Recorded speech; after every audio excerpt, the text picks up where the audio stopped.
So, 90 Day Fiance Single Life has just dropped, and let's just say from the cast lineup, you know it's going to be a crazy season. There's quite a few familiar faces, including Big Ed, Natalie, Debbie, Stephanie and Jesse with his new love interest, Jennifer. Sinjin is also on the show, although he didn't appear on this first episode.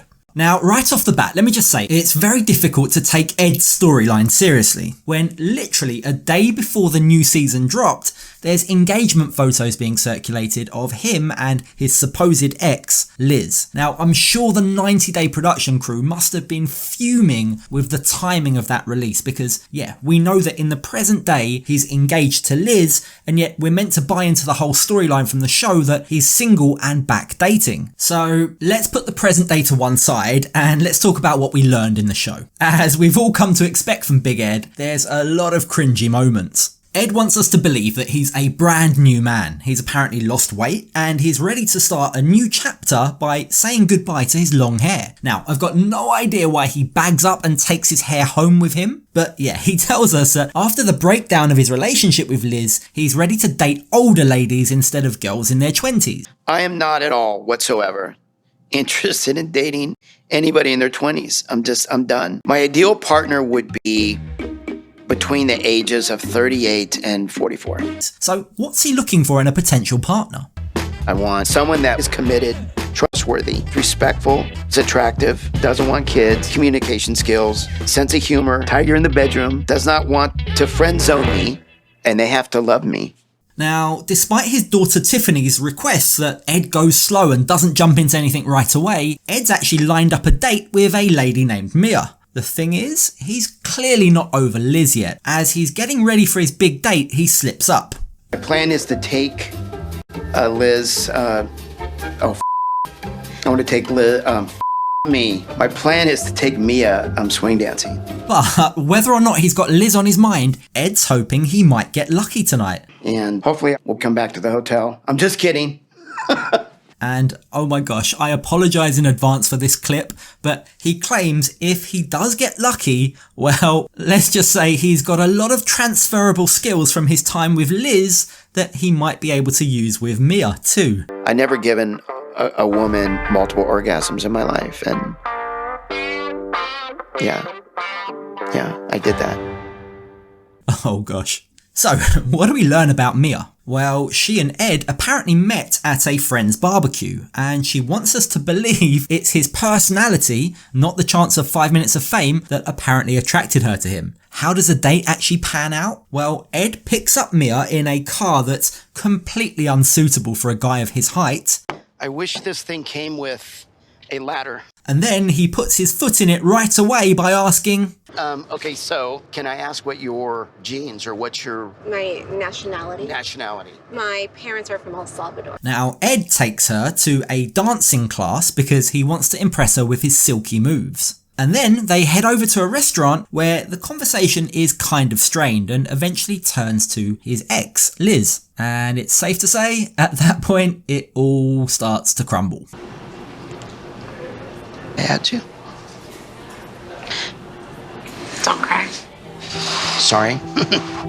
Yeah, it's not the best first date. Not to judge, but if we see Mia again in the next episode, I think suspicions would be confirmed that, yeah, she's not really all that interested in him. The guy with all the emotional baggage. It's more likely to be the fact that she wants 5 minutes of fame. What do you think? Am I being too harsh? Moving on, let's talk about Natalie. As I'm sure you remember, the last time we saw Natalie was on the end of season tell-all, where Mike revealed he'd be cutting her off and stopping her use of his credit card. Having separated from Mike, but not officially divorced, we learn that Natalie has moved to Florida and is celebrating her independence on Independence Day weekend on the beach, looking for new men. And she's got her old roommate, who happens to be American, to be her wingwoman. I feel single-ish.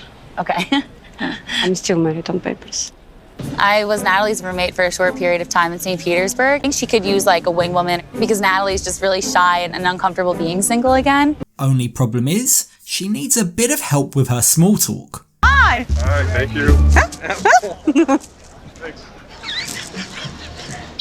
So what's Natalie looking for in a new man? Well, this time round she's got some very clear boundaries. She wants a man who's clever, smart, can hold captivating conversation, but importantly, he can't be a mama's boy. And she's very clear that she wants to take control. I like to be in charge. Oh my God, it's my need. What turns me on when a huge man totally under my control. Oh God. Now, in the evening, they all head over to a bar and Natalie and her friends are approached by a very creepy older guy who talks about how well endowed he is and how his ex-wife cheated on him with his friend. All around, a very, very creepy experience, and I'm hoping for her sake it's not a sign of the calibre of man she's able to attract. I hope she can do a little bit better than that. So let's talk about Stephanie. This week's episode went rather in depth about what Stephanie likes in the bedroom. I think it's definitely one of the weirder things about me that I get off to cooking and baking videos, but there are way weirder fetishes out there, in my opinion. We learn that Stephanie is now in remission following bone marrow failure, and during that period, she's been celibate, but she's now ready to get back to dating, and she doesn't mind whether that's guys or girls. One of the medications I was on put me into a temporary state of menopause. I essentially felt like an asexual robot. I am just now going into remission. There's parts of my body now that are working the way that a 30-year-olds are supposed to work. And so, keen to get back in the game, we follow her on her date with Dave, which didn't really go too well. And when she meets up with her friends, she reveals that she actually had a steamy encounter with her stylist that involved a bath together and some selfie videos. She came over to my house. We did a photo shoot for my social media. That's nice. And we ended up taking a bath together. But, she later tells her sex coach, that steamy encounter didn't go all the way because she seems to get in her own head and overanalyze things. I lose my mojo. I start getting in my head, start to wonder, oh my gosh, are they enjoying this? When they feel my leg, is it good? Have I shaved? Is it smooth? Does it feel nice? What does her therapist advise? Well, Stephanie should film herself having fun by herself, if you catch my drift, and she can use that as a video blueprint or a guide for any future lovers she may have. Another lady who seems to be having more fun in the bedroom these days is Debbie. Because I have a huge sex drive now. If the beds are rocking, don't come a knocking. Debbie, by her own admission, tells us that it's been a while since she's been on the dating scene because in the 13 years since her husband passed away, she dedicated herself to looking after Colt. But now that Colt's married to Vanessa, it's time for Debbie to be free. And what better way to symbolise her freedom than a tattoo of a butterfly? The only problem is it's been 30 years since she last dated and she's finding it tough to adjust to using dating apps, but also to adjust to Colt's marriage and what that means for her relationship with her son. In a weird way, it feels like Colt and I broke up. And I have to get over it and just move on. But it's hard. Yeah, that's kind of weird language to be using when you're talking about your son. I don't know, a little bit inappropriate, don't you think? Definitely starts to feel like that tattoo of the butterfly and all the freedom, it's more in her mind than in reality.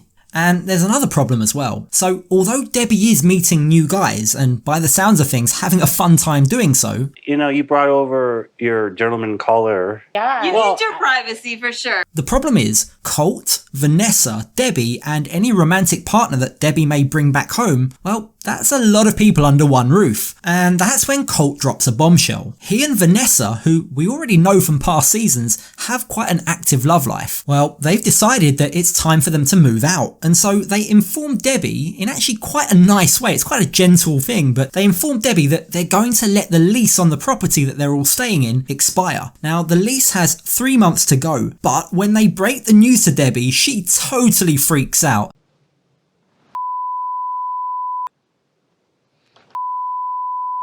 So yeah, after episode 1, it's very clear that Debbie's not a happy bunny. She feels like Colt has changed. He got married without telling her and now he's moving out to live by himself. And yeah, she's definitely having a tough time adjusting. In fact, she goes as far as to say that although she has 3 months to find a new place, which seems to be plenty of time, but in her mind, she's now worried that she'll end up homeless with her cats and she's now questioning whether or not she even has time to carry on dating. And now to dump me on the street, it's not right. And it's just be homeless with my cats, I guess. I was all excited to continue on this new dating scene, but now I may have a problem and have to focus on moving out in 3 months. So there you have it. It's definitely shaping up to be a very, very interesting season. And I haven't even touched upon all the drama with Jesse and Jennifer. There's a lot there to unpack in my next video. So do me a favour, if you've made it as far to the end of the video, hit that like button. It took a lot of effort to get all of this prepared the same day the episode aired. So show your support, hit the like button. If you haven't already, please consider subscribing. And thank you very much for watching. I'll catch you in the next video.